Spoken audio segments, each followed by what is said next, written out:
요한복음 2장 12절부터 봅니다.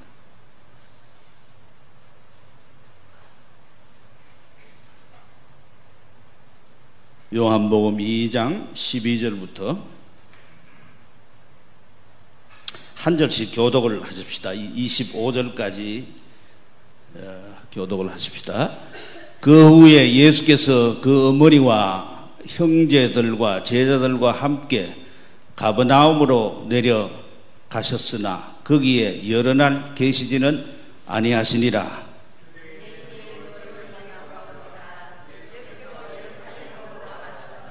성전 안에서 소와 양과 비둘기 파는 사람들과 돈 바꾸는 사람들이 앉아 있는 것을 보시고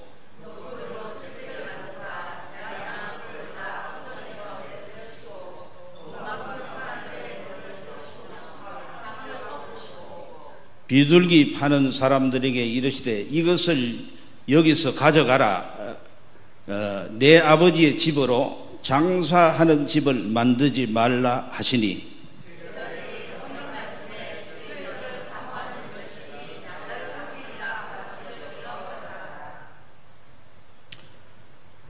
이에 유대인들이 대답하여 예수께 말하기를 네가 이런 일을 행하니 무슨 표적을 우리에게 보이겠느냐.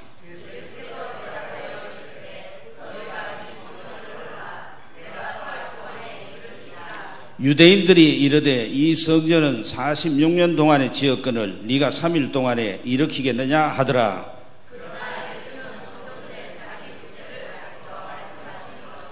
죽은 자 가운데서 살아나신 후에야 제자들이 이 말씀하신 것을 기억하고 성경과 예수께서 하신 말씀을 믿었더라.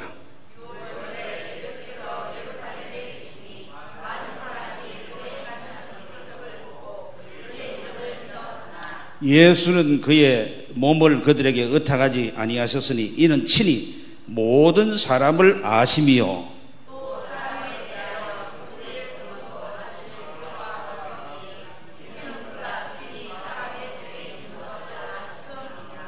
아멘. 오늘 저녁에도 여러분 기도하러 나오셨는데 여러분이 예수 이름으로 드리는 기도가 다 응답이 되되 하나님의 뜻 가운데 응답이 돼서 하나님께는 영광이고 여러분의 큰 기쁨이 되길 바랍니다. 믿음으로만 또 하나님의 뜻대로만 기도하면은 우리 기도는 다 응답이 되니까 이미 받은 줄로 알고 감사하는 마음까지도 가질 수 있다고 성경에는 말씀했습니다.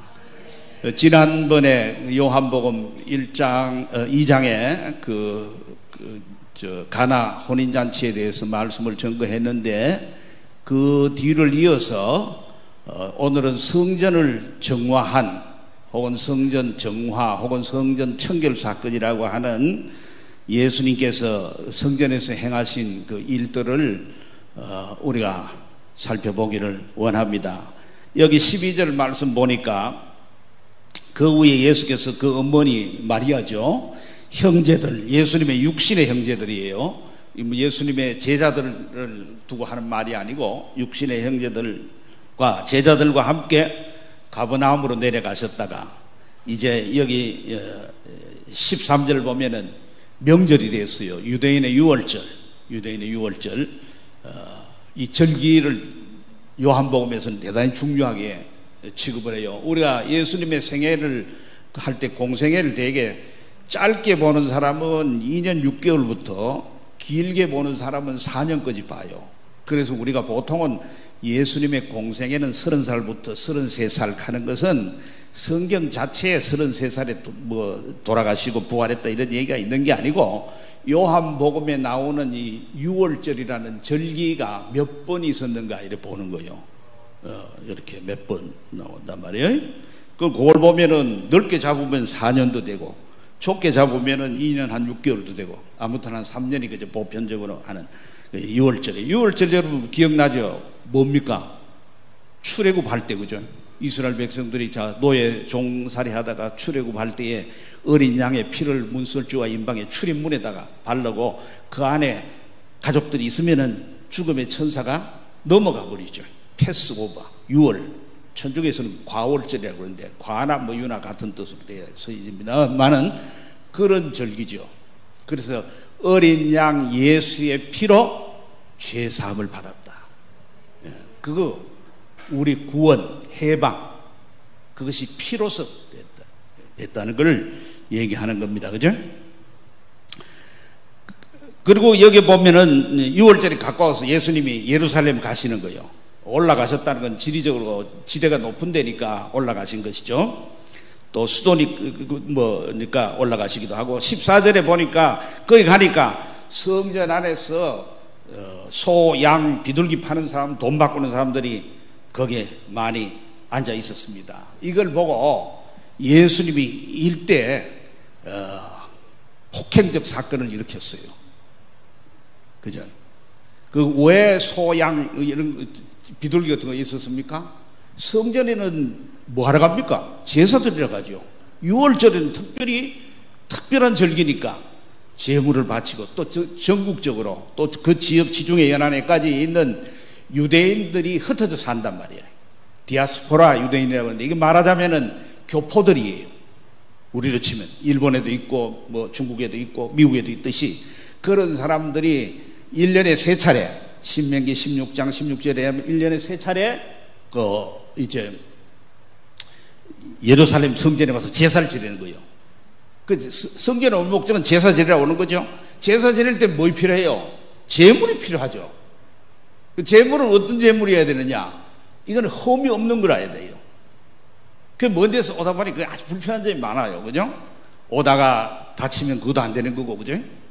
또 그래서 거기에 제사를 잘 드릴 수 있는 제물을 잘 준비를 해가지고 제사 드릴 수 있도록 편의를 도모하기 위해 가지고 제물을 거기다 간다고 원래 팔았어요. 좋은 취지죠. 그런데 이게 요세푸스라고 하는 그 당시에 역사가가 있는데, 그 역사가 기록에 뭐라 그러냐면 6월절에 어느 정도 이 제물로서 짐승들이 그 매매하고 거래가 된다면 26만 마리가 정도 됐다고 그래요. 그 엄청난 양 아니겠어요, 그죠? 그 자체만으로도 그 아마 짐승 소리에 의해 가지고 또 시끌벅적하고 뭐 요란했을 거예요, 그죠? 또 수많은 사람들이 모여왔으니까 그거 사고 팔고 뭐 그러다 보면은 수요가 있고 공급이 있으면 뭐요? 그 비즈니스가 되는 거예요, 그죠? 그러니까 그게 이익이 남죠. 그러니까 이제 좋은 취지만은 장사가 돼버리는 거예요. 그래가지고 핸드릭슨이라는 사람이 주석에 보면 이렇게 돼요. 비둘기 한 마리가 그저 동전 하나만 살 수 있는 그 정도였는데 뭐 몇 배를 불러서 안 살 수 없으니까, 비둘기는 가난한 사람이 드리는 제물이지만도 그것도 안 사가고 제사를 드릴 수는 없는 거니까 울며 겨자 먹기로 사게 된단 말이야. 또 돈이 또 필요했어요. 물론 매매하는데 돈이 필요하지만은 성전세라는 게 있었어요. 성전세. 이거 유대인 남자들은, 성인들은 말이에요, 그 성전세를 1년에 한 번 내게 돼, 반세기를 내게 되는데, 자기들이 그 당시 로마 제국 하에서 로마의 화폐로는 드릴 수가 없어요. 왜 그러냐면 그거는 로마의 황제 시저의 초상이 있기 때문에 그건 안 되는 거예요. 그런 돈을 가져와서 여기 와서 성전에서 드릴 수 있는 화폐로 바꿔야 돼요. 그러면 환전해야 되잖아요. 환전하면 우리가 요즘도 뭐 은행에서 환전하면은 수수료가 있지만 옛날에는 달러 상들이 많이 있었잖아요. 서울에 명동 같은 데도 있고 대구에 교동 같은 데도 있었단 말이에요. 그러면 그 다 수수료가 있단 말이에요. 전부 돈 거래해야 돼요. 이래 됐단 말이에요. 그래서 예수님이 여기 와서 보시고는 16절에 그랬어요. 15절에 노끈으로 채찍을 만드사 양이나 소를 다 성전에서 내쫓으시고 돈 바꾸는 사람들이 돈을 쏟으시며 상을 엎으시고 비둘기 파는 사람들에게 이르시되 이것을 여기서 가져가라. 내 아버지 집으로 장사하는 집을 만들지 말라 그랬습니다. 근데 요걸 그냥 여기 써놓으니까 평범한 것 같은데, 이거를 드라마로 한번 연출한다든지 그대 해보세요. 자, 주일날이라 우리가 오늘날식을 해가 조금 각색을 해가 만들어 보면 주일날 여전도회가 이상하게도 바자회를 하는데, 목적은 좋아, 선교 바자회야. 그런데 예배당 문 앞에서 전부 물건을 막 갖다 놓고 뭐 먹을 거, 뭐 입을 거, 뭐 가전제품 다 갖다 놓고 한단 말이야. 예배보다 그 정신 더 팔릴 수 있겠죠. 그런데 담임 목사님이 와가지고 다급차는 거야. 그냥 좋게 말해가지고 예배 끝나고 하라 이러면 좋겠는데, 아니면 교육관에서 하라 이러면 좋겠는데, 그게 아니고 쉽게 말하자면 다 뒤집어 엎어버리는 거야. 그럼 어떡하겠어요? 교인들이 입이 이만큼 나오겠지 뭐. 그리고 목사님 너무 하다 가겠지. 그죠? 예수님이 지금 하신 이 행동은 가히 폭력적이고, 언어도 자체도 그렇고 행동도 그렇고 혁명적인 거예요. 좋게 말하면 안 돼요. 예수님이 좀 점잖게. 예수님이니까, 온유하신 분이니까 그랬단 말이에요. 17절에 요 설명을 요래 해놨어요. 뭐라고 보세요? 제자들이 성경 말씀에 주의 전을 사모하는 열심히 나를 섬기려 한 것을 기억하더라고 그랬어요. 기억하더라는 거는, 이게 이 성경 말씀이 무슨 성경 말씀이요? 이 구약 성경이요. 구약 성경에. 구약 성경에 이런 구절이 있단 말이에요. 그래서 성경학자들이 찾아본 거요. 찾아보니까 시편 69편 9절에 그런 말씀 나오더라는 거예요. 시간 관계상 여러분 다 찾지 않을 거예요. 또 말라기 3장 1절에서 3절에 와서 깨끗하게 정결하게 한다는 거예요. 그러니까 이 말씀이 기억이 나더라는 거예요. 그 말은 뭐겠어요? 바로 예수님의 지금 이 뒤집어 엎는 행동이 우리가 볼 때는 아주 폭력적으로 보이고 좀 너무 거친 행동 같고, 정말 이 예수님이 너무한 거 아니냐, 좋은 말로 하면 될 거를 이렇게 우리도 좀 그런 게 많습니다. 왜 그래요? 우리도 유교적 전통에 살았기 때문에 유교적 전통에서는 항상 점잖해야 돼요. 튀면 안 돼요. 그래서 목사님도 좀 점잖해야 돼요. 요즘 목사님들이 뭐 점잖지도 않고 좀 이렇게 좀 현대적으로 하지만, 옛날에는 걸음걸이도 아무렇게나 못 걸었잖아요. 성경도 이렇게 딱 끼고 그죠? 그래야 되지. 목사님이 뭐 촐랑거리고 다닌다 이러면은 별로 보기 안 좋아요. 우리 유교적 전통에 그런 거 있어, 그죠?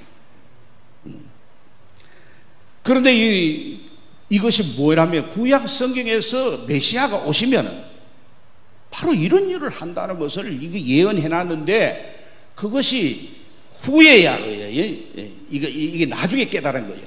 나중에. 그 뒤에도 21절에도 그런 말씀이 나와 있어요. 22절에 성경과 예수께서 하신 말씀을 믿었더라 해서, 이것도 다 구약 성경인데, 나중에서 다 그 말씀, 그때는 당연히 무슨 말인지 잘 이해가 안 됐던 것들이 나중에서 다 깨닫게 됐다 이 말이에요. 자, 그리고 그 다음 보십시다. 18절에 보니까 유대인들이 대답하여 예수께 말하기를, 네가 이런 일을 행하니 무슨 표적을 우리에게 보이겠느냐. 네가 이런 행동을 하고 취하고 있는데, 여기 이 유대인들이라는 것은 물론 성전의 경비병이라든지 제사장이라든지 서기관들, 이런 그 예수님에 대해서 호의적이라기보다는 다소 적대적인 사람들이 그런 질문을 하는 거예요. 질문이지만 이것은 좀 따지는 거죠. 그럴 때 네가 이런 일을 행하니까 무슨 표적을 우리에게 보이겠느냐 하는 것, 네가 무슨 권리로 네 자신을 한번 입증해봐라 하는 이런 도전적인 요구예요. 유대인들은 항상 그랬어요. 우리들도 그런 성향이 있지만, 유대인들은 고린도전서 1장 22절에 보면은 표적을 구한다 그랬어요. 헬라인이라는 건 이방인이죠. 이방인들은 뭘 구해요?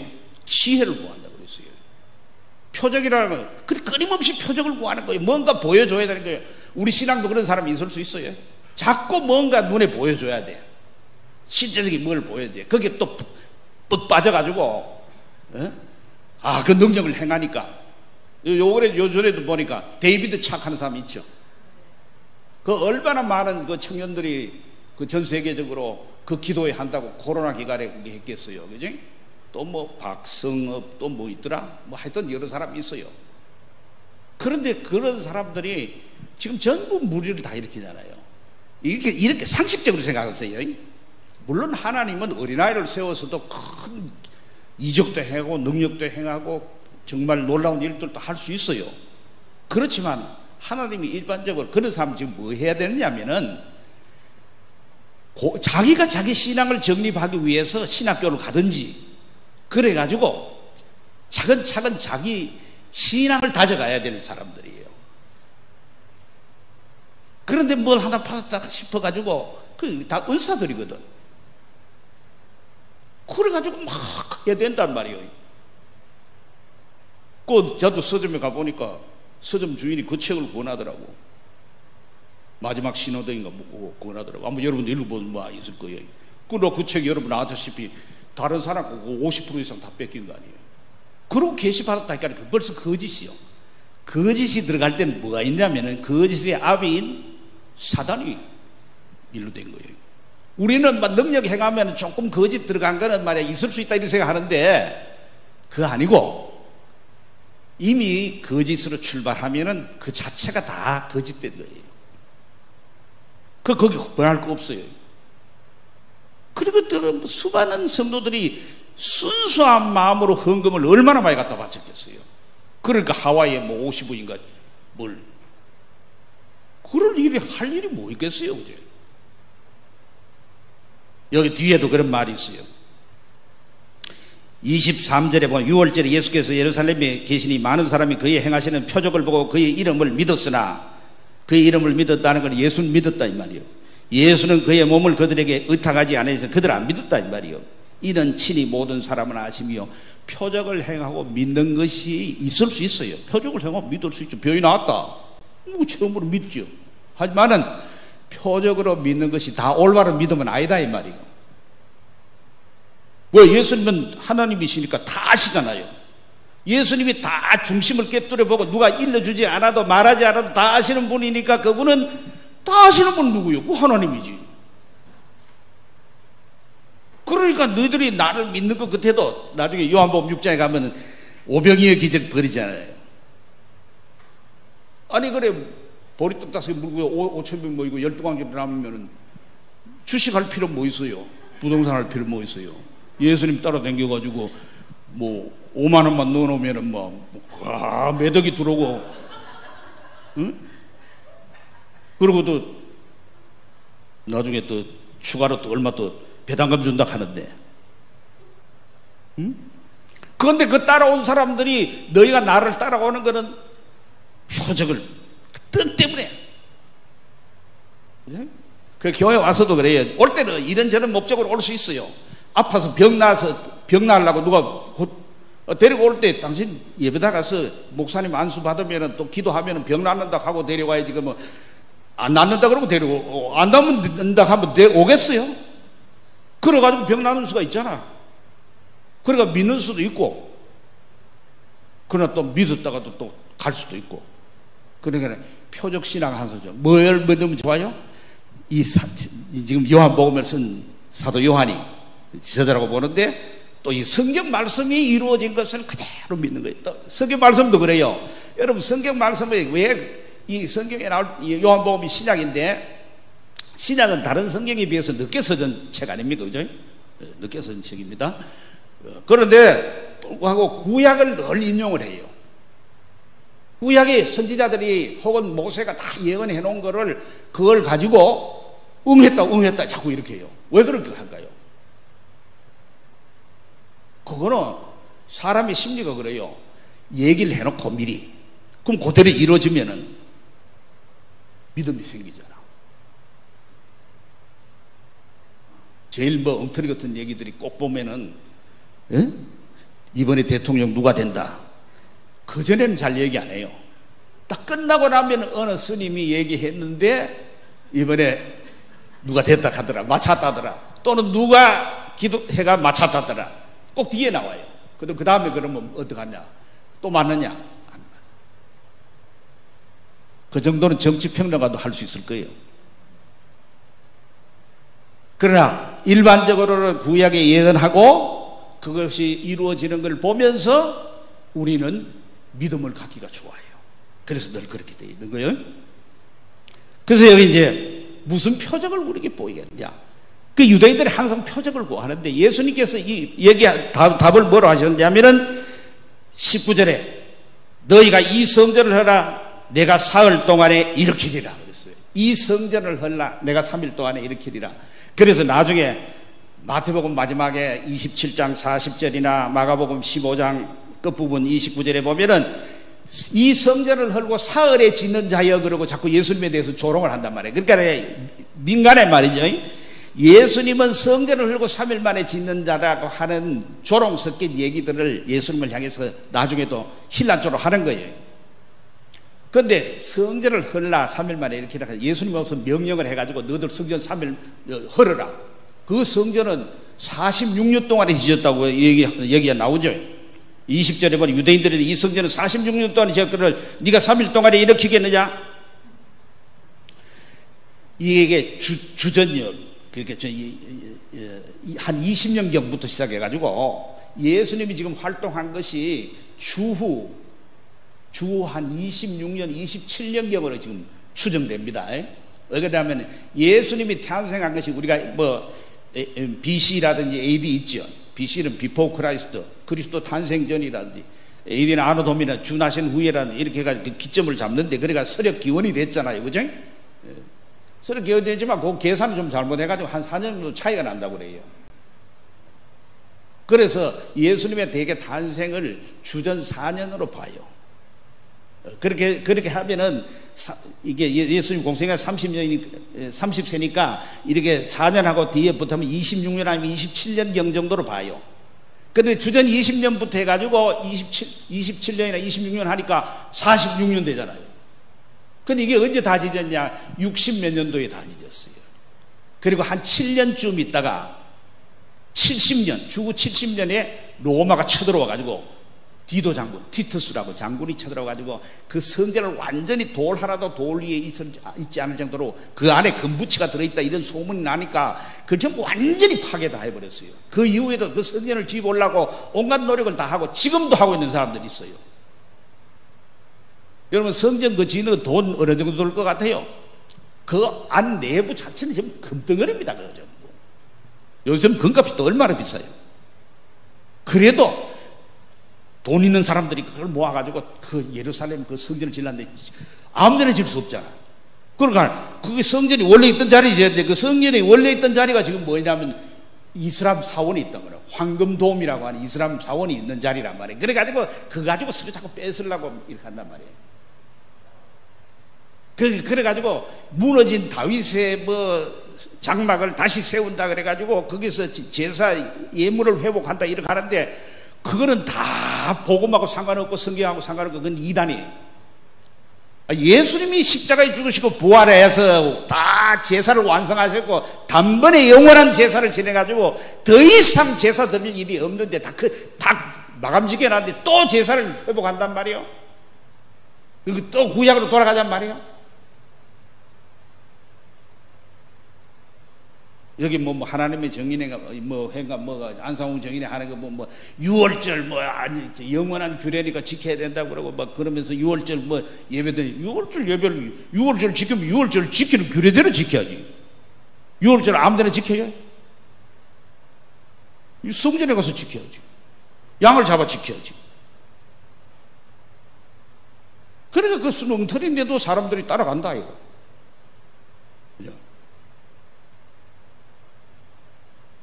이게 뭐예요? 악하고 음란한 세대가 표적을 구하나? 예? 무슨 표적? 요나의 표적밖에 없다고 그랬어요. 마태복음 16장 4절에 악하고 음란한 세대가 표적을 구하나 요나의 표적밖에는 보여줄 표적이 없느니라 하시고 그들을 떠나가시리라 그랬어요. 요나의 표적이 뭡니까? 요나가 물고기 뱃속에 들어갔다가 3일 후에 토해받아 나왔다 이거야. 이게 뭘 얘기하는 거예요? 죽었다가 살아났단 말이에요. 예수님의 십자가에 죽으심, 장사되심, 그리고 3일 만에 살아난 바로 복음의 핵심 아니에요. 그게 제일 큰 표적이라는 거예요. 이거를 안 믿으면은 다른 거 뭘 갖다 줘도 안 믿는다 이 말이에요. 그래서 사도행전 그 17장 31절에 되어 있어요. 이는 정하신 사람으로 하여금 천하를 공기로 심판하를 작정하시고 이에 그를 죽은 자 가운데서 다시 살리신 것으로 모든 사람에게 믿을 만한 증거를 주셨음이니라. 모든 사람에게 믿을 만한 증거가 뭐냐면 예수가 죽었을 때는 믿을 수가 없어요. 왜 믿을 수가 없습니까? 십자가에 못 박으라고 유대인들이 제사장들이나 서기관들이나 장로들의 부추김을 받아가 바라바를 놔주고 예수를 십자가에 못 박으라고 그렇게 외쳤잖아요. 그러니까 예수가 달려 죽는 그것이 보니까 그 당시에 사형틀인 십자가, 나무 십자가란 말이에요.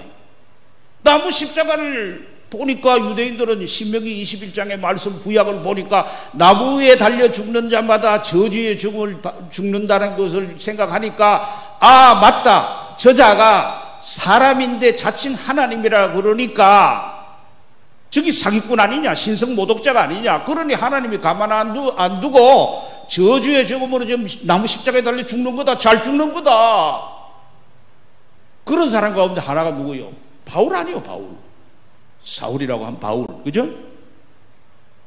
그러니까 예수 믿는 남녀라는 거는, 성도라는 거는 이거는 이단 중에 이단이지. 이런 무리들을 놔둘 수가 있나? 이건 다 때려 잡아야 된다. 열심히 있으려면 그 정도 있으면 좋겠어요. 우리 이단 잡으러 갈까요?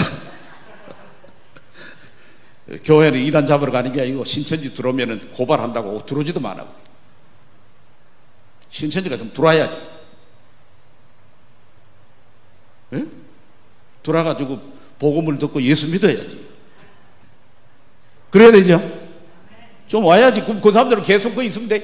거기도 택한 백성이 있을 수 있어요. 그죠? 그 나와가지고 교회를 너무 소란시키고 또 미혹당하는 사람이 있으니까 예방 차원에서 하는 거니까 할 수 있는데 아무튼 그래요. 이게 이 성전을 헐라 내가 사흘 동안에 일으키리라. 이 유대인들이 이 46년 동안에 이렇게 지은 이 놀라운, 마가복음 13장에 보면 이 성전 보고 사람들이 다 놀래요. 그 어마어마한 거 지금 무너져 버려 없으니까. 그렇지만도 그 지금 남아있는 기단의 돌들, 그게 뭐 몇백 톤 되는 것도 있어요. 그 길이가 긴 것도 있고. 그러니까 그 어마어마하잖아요. 그거를 아무리 목수의 아들이지만은 아무리 조립식으로 지어도 3일 만에 못 지어요. 요즘 건물은 이 조립식을 많이 하잖아요. 공장에서 다 재해가지고 치수해가 탁 만들어가지고 그 다음에는 현장에 와가지고 그냥 갖다다가 조립만 탁 하는 거예요. 그래도 하루 이틀이 되는 건 잘 없어요. 근데 아무리 목소리가 들어도 이렇게 지어놓은 성전을 네가 3일 만에 일으키는, 문자 적으로 생각한 거예요. 우리가 요한복음 3장에 보면 니고데모라는 사람이 네가 물과 성령으로 거듭나야 돼, 하늘로부터 나야 되겠다, 그러니까 엄마 뱃속에 들어갔다 또 난단 말입니까 하고 이렇게 하는데, 어에 보면 순진하고 어에 보면 우직하고 어에 보면 고지고대로 그렇게 생각하는 거예요. 그런데 여기 설명을 뭐라고 해놨습니까? 21절에 해설해놨기를 그러나 예수는 성전된 자기 육체를 가르쳐 말씀하신 것이라 그랬어요. 자기 육체를 가르쳐 말한 거라는 거예요. 자기 육체를 헐으라 하는 거, 결국 성전을 헐으라, 건물을 헐는 거예요. 건물 헐 수도 없습니다. 그 누가 가서 건물 헐라고 예수님 말씀 듣고 건물 헐으라 가가지고 그거 헐으라 하면 평생 헐어도 다 못 헐니다. 그거 뭐 요즘처럼 기중기가 있고 무슨 폭발도 하면 그게 될지 모르지만 사람이 달가들어가지고 46명이나 그 달가들었는데 기록에 이렇게 돼 있어요. 1000명의 제사장이나 이런 사람들이 그 건축하는 기술을 다 가르쳐 가지고 아무나 가서 하는 거 아니에요. 그리고 동원된 인원이 10,000명이 넘었다고 그래요. 그렇게 해서 지어놓은 거를 어떻게 때려 부수는 것도 어려워요.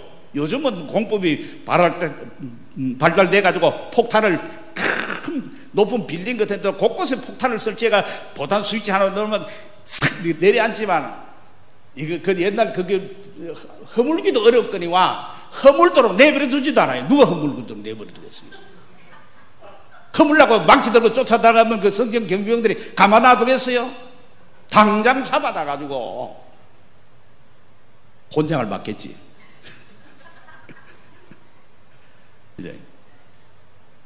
그러니까 이것은 문자적으로 그냥 이 성전을 헐어라, 이 성전을 3일 만에 일으키라 한 거는 우리 뒤에 해설해낸 대로 예수께서 자기 육체를 가르쳐서 하는 말씀이다. 그러니까 자기 육체가 그들이 사실 결국 나중에 예수님을 죽이는데 이거 헐으라는 말은 말이요. 이거는 아주 폭력적인 언어예요. 그러니까 예수님을 십자가에 못 박아 죽이고 그 과정을 보면 어떻습니까? 고난받고 죽으실 때가 그냥 이래 붙잡혀가서 그냥 죽은 거 아니잖아요. 얼마나 상상할 수 없는 그런 고초를 겪고 고난을 당했습니까? 여러분 패션 오브 크라이스트라는 영화에 나온 것처럼 그 너무 리얼하게 그 묘사했다가 그 어떨 때는 보려고 하면 끔찍해서 보기도 힘들 정도로 그런 고난을 당하고 그렇게 해서 그 죽음을 죽으셨단 말이에요. 그런데 3일 만에 살아나셨단 말이에요. 할렐루야. 그래서 교회는 주일날 모이잖아요. 안식일 토요일이라고 우리가 토요일날 모이는 이단도 있지만은 우리 그렇게 해요. 우리 구원이 예수의 부활로서 다 완성이 되어버렸으니까 이제는 그날을 기념하는 거니까 그래서 주의 날에 다 초대교회 때부터 모이는 전통이 생겨나서 우리도 그렇게 모인단 말이죠. 예수님이 십자가에 죽으시고 부활할 걸 지금 얘기하는 거예요. 요한복음 왜 기록했다고 그랬어요? 요한복음 20장 30절 31절에 예수께서 행하신 표적이 많이 있지만은 이 가운데서 가려 뽑아서 이렇게 기록해서 우리에게 주신 것은 너희로 하여금 예수가 하나님의 아들 그리스도이심을 믿어서 생명 얻게 하는 것이다. 예수가 하나님의 아들 그리스도로서 뭘 하느냐?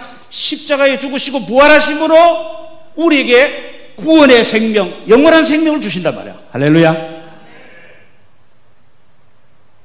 이거 증거하려고 복음을 우리에게 주셨어. 요한복음이 있잖아요. 물론 마태복음, 마가복음, 누가복음 다 있죠. 여러분 다른 종교하고 우리는 달라요. 다른 종교는 다 그 교조하고 사실 상관이 없어요.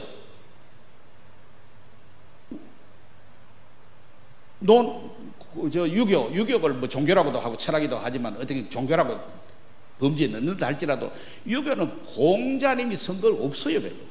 전부 제자들이 써놨지. 그죠? 의록이라 그러고 그건데 공자의 생애하고는 아무 상관없어. 공자 생애 뭐 알 필요도 없어. 알면 좋긴 좋겠지. 이제 그 내용을 이해하는 데 도움이 되겠지. 공자 생애가 그 유교 신자들에게 도움을 주는 거 없어요. 그 유교 경전에 따라 가지고 내가 사람답게 살면 되는 거예요. 인이 예지 잘 그렇게 인간답게 사는 거 유교예요. 절에도 불교도 부처하고 상관없어요. 부처가 깨달은 그런 모든 과정이라든지 수행한 것이 도움은 되지만은 부처 생애가 우리 구원하고 불교도들이 구원하고 우리 구원하고 상관없단 말이에요. 뭐가 있냐? 우리 속에 있는 불성이 있어서 성불하십시오. 내가 어디서 돌을 잘 닦든지 하여튼 내 속에 있는 불성을 잘 개발해내 가지고 내가 부처가 되면 되는 거지. 내 학이 다릅나요. 그러나 기독교는 내 학이 다름이 아니에요. 기독교는 철저히 예수님이라고 하는 하나님의 아들이 이 세상에 인간의 몸을 입고 오신 역사적 사실에 기초하는 거예요. 그리고 그분이 십자가에 죽은 것이 그리고 무덤에 장사되고 3일 만에 부활하시고 성천하신 모든 그분의 생애 가운데 일어나는 모든 일들이 심지어는 마태복음 4장 같은데 광야에 나가지고 이게 사단에 의해 가지고 시험을 받았잖아, 그죠? 돌로 떡이 만들어 뭐 띠 내리라 그러고 말이지 절하라 그러면 뭐 주겠다 그러고 마귀의 유혹을 받아 그런 모든 일들이 예수님의 생애 전체가 다 우리의 구원과 관련돼 있단 말이에요.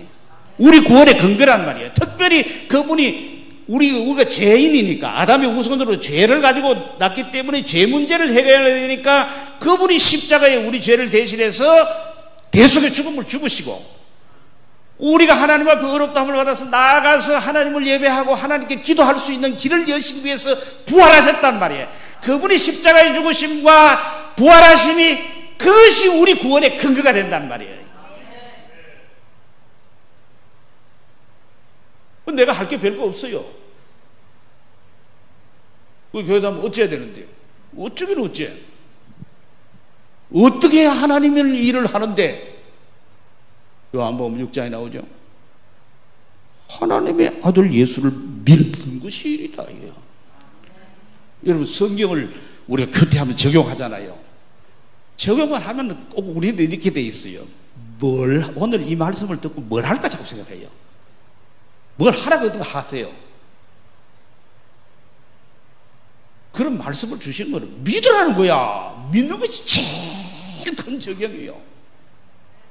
그래서 예수님은 그러지, 이 마지막 때에 믿는 자를 보겠느냐 그랬지, 제대로 사는 놈을 보겠느냐.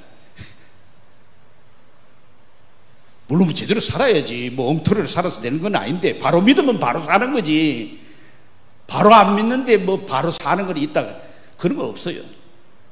바로 믿는 것, 그 믿음에 기초해서 그 믿음이 참되다 하기 때문에 그 삶이 나타나는 거. 야고보서 2장에 말한 대로 행함 없는 믿음, 죽은 믿음이라고 하는 것이 딴 게 아니고 특별히 좋은 일 많이 해야 된다 그런 말이 아니고, 부재를 많이 해야 된다 그런 말이 아니고, 네가 진짜 믿는다면은 그런 행동으로 나올 수밖에 없다고 하는 그 믿음의 실정을 보여주는 것이지.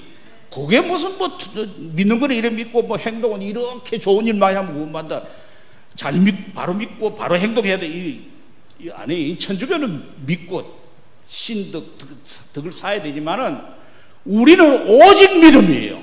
오직 그리스도예요. 오직 예수님의 십자가의 죽으심과 부활이 우리 구원이 된다. 할렐루야.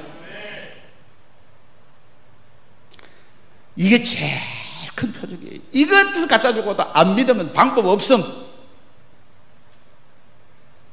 그리고 제일 기적은 뭐냐? 이게 믿어지는 거예요. 이게 믿어지는 거. 여러분, 사도신경의 내용 가운데 믿을 거 몇 개 있어요. 전능하사 천지를 만든, 천지 만든 거 봤어요? 증거할 수 있어요? 믿을 수 없어. 처녀가 아이 낳았다 동정녀 말에게 나시고, 세상에 그런 일이 어디 있어요? 강무술 박사가 처녀 생식이 있었다, 그거는 혹 있을지 모르겠지만 어떻게 처녀가 알을 혼자서 낳아요? 섬싱이 있었지. 그죠? 십자가 고난받고 십자가에 죽으시면 돼요. 죽는 건 죽는 거야. 3일 만에 살아, 소생했다 다시 죽었다 그건 되는데, 살아나서 지금도 살아계시다. 봤어요? 그걸 베드로서 그러게, 우리가 예수를 보지 못하는지만 사랑하는도다. 신비한 거야. 믿음이 신비한 거예요. 그래서 내가 잘 믿는다고 폼 잡을 일이 하나도 없어요. 머리가 좋아서 믿어요? 똑똑해서 믿어요? 하나님의 전적인 은혜로 믿음은 모든 사람의 것이 아니로다. 듣는 자가 다 믿으면 어떻게 얼마나 좋겠어요. 근데 그렇게 안 돼요. 그래서 너희 눈은 봄으로 너희 귀는 들음으로 복되도다. 이미 여러분이 하늘의 신령한 복을 다 받은 거예요. 예수가 누군지 알면 이게 최고의 성공이에요. 학교 가면 위인전이 있어요. 위인전 누가 나와요? 우리나라 세종대왕, 이순신 뭐 이런 사람 나오죠. 역사상 가장 큰 위인이 누구요? 모세, 아브라함, 다윗, 누구요? 세례요한이요. 세례요한. 여자가 낳은 자 중에 넘버원. 그죠? 왜 그래요? 성경이 기록돼서 이렇게 성경을 그대로 믿으니까 얼마나 좋아요. 그런데 우리 좀 생각해보면 왜 세례요한이 그러나? 뭐 별 할 것도 없잖아. 레디오 오시는 분은 뭐 이렇게 하고, 그다음에 뭐 보라 세상죄를 하나님 어린 양이 나고 예수님 세례 주고 뭐 이러다가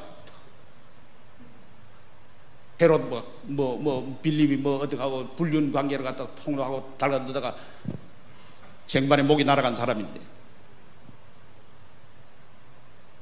구약의 선지자들이 하나님의 종들 아니에요, 그죠? 계시를 받아가 전해주잖아. 예수를 전해, 메시아 올 걸 얘기한단 말이에요. 가장 가까이서 전해준 자가 세례요한이다. 그렇게 해석할 수밖에 없어요. 그렇다고 성경에 말하진 않아. 그러나 우리가 성경을 볼 때 율법과 선지자는 요한의 때까지라고 했어요. 요한. 그때 사도 요한이 아니고 세례 요한의 때까지다. 이제 예수님은 세례 요한이 구약의 마지막 선지자요. 신약의 문을 예수님에게 소개해주고 열어주고 사라지는 막간의 광야의 소리와 같이 사라지는 종이단 말이에요. 그 여자가 낳은 자 중에 예수님이 최고라고 그랬으니까 예수님 말씀은 거짓말 아닙니까? 이제 최고란 말이에요. 그 위인전에 누가 어떻게 가야 돼요? 세례 요한이 들어가야지. 우리가 제대로 쓰려면. 그런데 어떻게 해요? 우리가 더 복된 거야. 세례요한보다. 세례요한이 뭐 여러분들처럼 요한계시록을 들어봤겠어요? 로마서를 들어봤겠어요? 우리는 다 알잖아. 우리가 훨씬 더 예수님에 더 많이 알잖아. 아멘?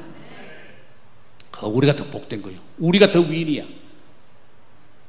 세례요한 100명 갖다 대도 예수 믿는 우리 하나보다도 위인전에서는 낮아요. 우리가 높아요. 대단한 사람들이요. 자부심 가질만 하죠. 예수님께서 여기 자기가 성전이라고 하는 것은 지금 이 오늘 본문의 말씀 가운데 그럼 예수님 우리에게 무슨 교훈을 줬냐? 야, 예배다 와서 오늘날로 바꿔서 적용을 한다면 예배다 와서 잡생각하지 말고 보험들 생각하고 뭐 돈 이자 받을 생각하지 말고 예배다 와서는 순수하고 깨끗한 마음으로 하나님께 예배 드리지 않았지. 예배다 와서 뭐 다른 짓 하지 말고 온전히 하나님만 쳐다보고 예배 드리지 않는 그런 교훈도 받을 수 있어요. 그 정말 성전에서 하는 모든 제사 의식이나 제물이라든지 모든 그런 행위들을 깨끗하게 하자는 그런 뜻도 있어요.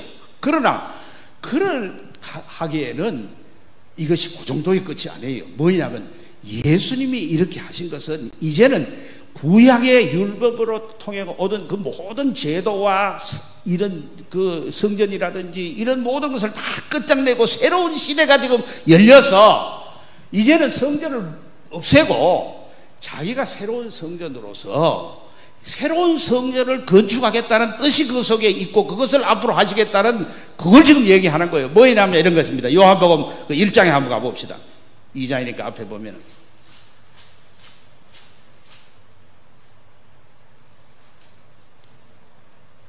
14절 요한복음의 저자는 태초에 말씀이 계신데 말씀 로고스인데 말씀이 하나님과 함께 있고 이 말씀으로 만물이 다 지어졌다고 이런 얘기를 쭉 하고 난 다음에 14절에 이 말씀이 육신이 되어 성육신이죠. 인간의 몸으로 입고 온 예수 그리스도를 가르치죠. 우리 가운데 거하심에 우리가 그의 영광을 보니 아버지의 독생자의 영광을 은혜와 진리 주면 우리 가운데 거하심에 하는 요 단어의 헬라 단어가 어디서 유래된 거냐 하면은 구약 시대에 성막을 만드는 데서 유래된 단어입니다. 그 무슨 얘기냐 그래요? 구약 시대에 하나님이 에덴 동산에서 아담 하와와 같이 있다가 이들이 범죄에서 쫓겨났죠. 그리고 난 다음에 하나님께서 나중에 그 이스라엘 백성들과 함께 하시겠다. 하나님은 어디나 계시는 분이지만은 특별히 그들이 느낄 수 있고 그들이 만날 수 있고 하는 그런 처소를 하나 만들으라고 지시를 했어요. 그것이 시내산에서 모세에게 십계명을 주고 언약을 체결하고 난 다음에 출애굽기 25장부터 40장까지 그 길게 성막을 어떻게 만들어라는 걸 그 나오죠. 가는 꽃 시일로 가지고 이래라 저래라 하고 막 너무너무 복잡해 가지고 막 거기 들어가면 막 별로 읽고 싶은 생각이 안 들 정도로 많이 해놨어요. 그렇죠. 성막이 뭐요? 출애굽기 25장 8절에 보면은 내가 너희를 거기 거하면서 너희를 만날 처소라고 그랬어요. 만난다. 거기서 그 백성들을 만나 주시는 거예요. 바로 지금 여기에 거하심에 하는 말이 장막을 친다, 성막을 만든다는 거예요. 그 뭐가? 예수님의 몸이 예수님을 통해서 우리는 하나님을 만난단 말이야. 예수님을 통해서 우리는 하나님의 음성을 듣는단 말이야. 그래서 이브리서 1장 1절에서 이 모든 날 마지막에 옛적에 선지자들 여러 부분과 여러 모양으로 말씀하신 하나님이 이 모든 날 마지막에 말세에 예수님 오실 그 다 말세예요. 그때부터 지금도 계속해서 말세라고 얘기합니다. 말세의 아들로 우리에게 말씀하셨단 말이에요. 그러니까 요한복음 14장에 빌립이 예수님 보고 한 말이 하나님 한 번만 봤으면 좋겠습니다. 우리 속은하고 똑같잖아요. 예? 꿈속에라도 하나님 한 번만 나타나가지고 아무개야 내가 너를 사랑한다 그러면 우리는 참 정말 하나님 사랑을 느끼고 좋겠다 싶잖아. 그죠? 그것도 나쁜 거 아니고 그런 거 있으면 좋겠죠. 뭐 꿈속이 아니고 실제로 나타나가지고 딴 사람 아무도 못 보는데 예배 시간에 막 주님이 나타나가지고 아무개야 그러고 안아주고 이러면 뭐 정말 온몸이 사르르 녹겠죠. 그런데 예수님 뭐라 그래요? 빌립아, 너하고 나하고 이렇게 오래 있었는데 하나님을 보여달라고 하나? 나를 본 자는 아버지를 보았거든. 나와 아버지는 하나다. 유대인들이 예수를 믿기 어려워요. 하나님은 한 분 유일신이라는 건 신명기 6장 4절에서 9절에 쉐마 이스라엘을 통해서 입이 닳도록 머릿속에 그거밖에 안 남아있는 사람들에게 어느 이 나사렛에서 난 그것이 선한 것이 날 수 있겠냐 하는 그런 그 촌띠기가 하나가 지가 하나님이라고 그러니 그게 어떻게 하나님 둘 되나 말이야. 삼일체를 이해 못하면 그거 받아들이기 어려워요. 그러니까 그거는 신성모독이니까 죽여야 되는 게 유대인의 그 입장에서는 이해가 되는 거예요. 그런데 그 예수님이 이 세상에 구약시대의 텐트, 즉 성막의 텐트처럼 그 몸이 바로 그 텐트란 말이야. 그 몸을 통해서 우리는 하나님을 만난단 말이야. 그것이 나중에 고정식이 된 게 성전 아닙니까? 그게 나중에 뭐 스룹바빌 성전도 있고 지금 오늘 지금 지금 46년 지었다고 하는 헤롯 왕이 헤롯은 대왕이에요. 위대한 건축가예요. 그 시간 관계상 다 설명할 수 없는데 아무튼 그렇게 지어놓은 거란 말이야. 그런데 그 성전을 흐르라 내가 3일 만에 이렇게 하는 것은 예수님 그분이 참 성전으로서 이제는 이 성전에서 제물을 가지고 와서 양과 소와 뭐 비둘기로 가지고 제사를 드리는 피의 제사를 드리는 그게 아니고 그건 다 구약시대에 해왔던 의식이고 그것이 가르치는 바는 이제 십자가에 피 흘려 죽으시는 예수님이 참 성전이시다.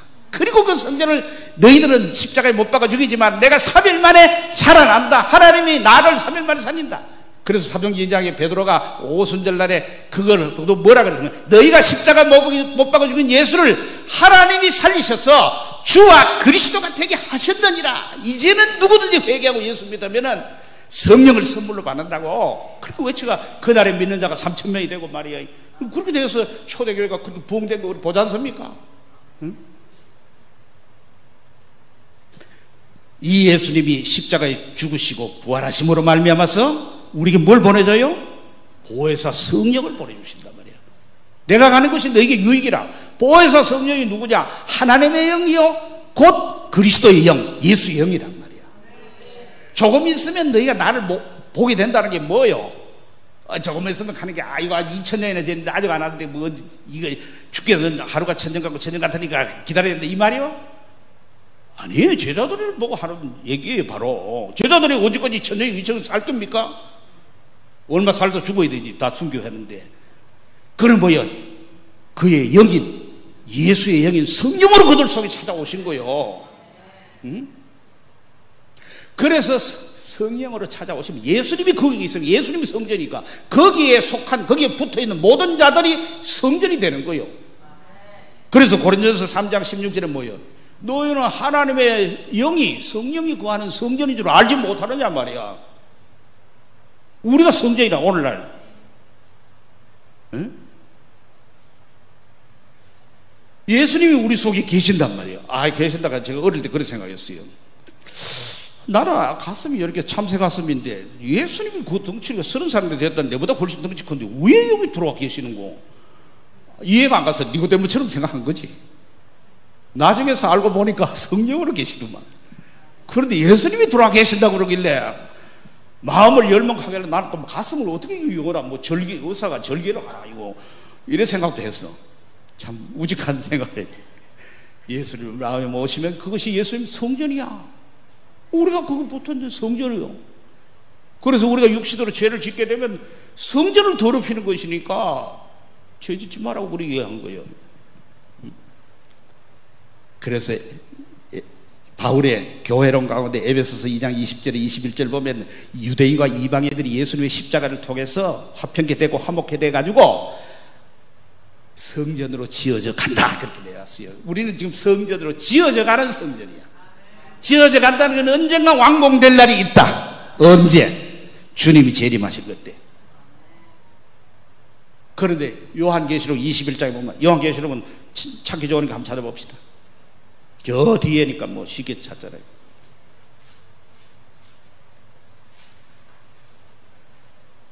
(21장 3절) 내가 들으니 보좌에서 큰 음성이 나서 이르되 보라 하나님의 장막이 그 구약시대 장막 생각하죠. 성막 사람들과 함께 있음에 하나님이 그들과 함께 계시니 그들은 하나님의 백성이 되고 나는 하나님은 친히 그들과 함께 계시다. 같이 있다는 거야.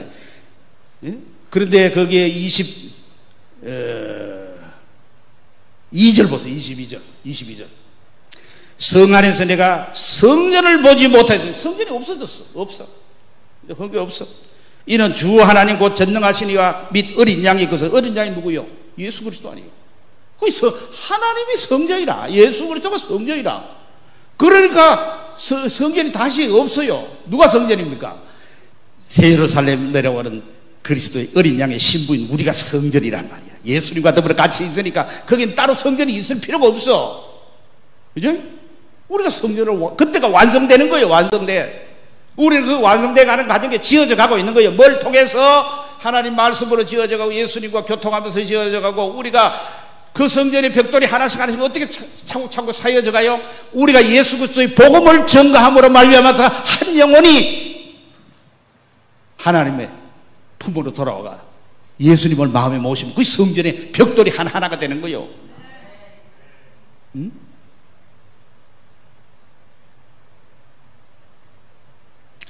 그렇기 때문에 그 성전은 하나님의 임재의 처소이고 하나님의 영광이 드러나고 하나님의 만나는 것인데 이것이 복음인데 예수 그리스도를 통해서 우리 만난다. 오늘 저녁에 여러분 뭐하러 나왔어요? 물론 예배하라 말씀 들으러 나왔지만 기도하러 나왔어요. 기도가 아무렇게 되는 거 아니에요. 진심으로 하면 되는 거 아니에요. 자, 오래전의 얘기입니다. 부교육자로 있을 때인데 제가 있던 교회가 예배당이 아마 국내에서는 제일 예쁠 거예요. 아주 동그랗게 벽돌로 해가지고요. 창문을 쫙 카나다 사람이 설계를 했는데 그러니까 방배동에 서문여고가 있어요. 바로 옆에. 여학생들이 얼마나 센티메트를 할 때 나이입니까? 고등학생들이니까 하다가 교회 다니는 게 근데 그거 들어가면 그냥 올라가서 기도하고 싶어져. 그러니까 가끔씩 들어와요. 그러니까 저거 기도하면 뭐 하겠어요. 남자친구 위해서 기도하는지 아니면 공부 때문에 기도하는지 모르지만 하여튼 그게 지절로 기도할 마음이 생기게. 그래서 기도하는 게 나쁜 건 아니지만은 그가 그 기도를 들으시냐 그게 아니고 우리는 오직 뭘로 기도해요? 내 고함으로 기도하는 거라 내 정성으로 기도하는 거 아니고 뭐요? 예수 이름으로 기도한단 말이야. 예수님이 우리의 중보자가 되어서 그 이름으로 우리는 하나님께 나간단 말이야. 그 외에 나갈 방법이 없어요.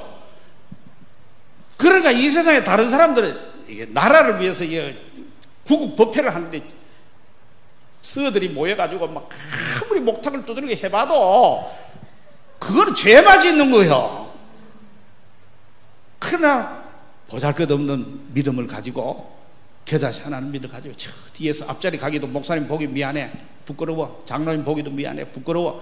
그렇지만 내 같은 게 주일날 어쩌다 빠지기도 하고 나오기도 하고 그런다 할지라도 예수를 믿는 사람의 믿음의 기도는 예수님이 우리의 중보자가 되시기 때문에 내 정서이고 내 모든 것 다 들어가야 되지만 그것이 효과를 내는 게 아니고 그분의 이름으로 드리는 기도가 응답되는 줄 믿습니다. 응? 그러니까 예수님의 이름으로 기도 드릴 때 조심해야 되지. 왜? 예수님 이름 남 이름 마음대로 막 빌려가가지고 지멋대로 막 지 육신의 욕망 다 채우려고 하면 안 되지. 그러니까 주의 뜻을 잘 생각하면서 그렇다고 해서 완벽하게 기도할 방법이 없어. 우리가 어떻게 하나님 뜻을 100% 다 알아가지고 제대로 다 하겠어요? 그냥 우리는 우리 시기대로 그 정도면 하나님 뜻에 어긋나지 않겠다, 하나님 뜻이겠다 싶은 거 명확한 거 있으면 그걸 붙잡고 그냥 기도하는 거예요.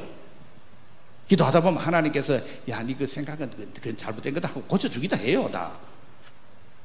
그래서 오늘 저녁도 여러분이 나와서 기도하는데 이 기도가 바로 예수님이 십자가에 죽으시고 3일 만에 부활하신 우리의 중보자가 되셔서 하늘에 상달되는 것이라는 걸 믿으시고 믿음으로 기도하시길 바랍니다. 찬송가 165장 부르십시다.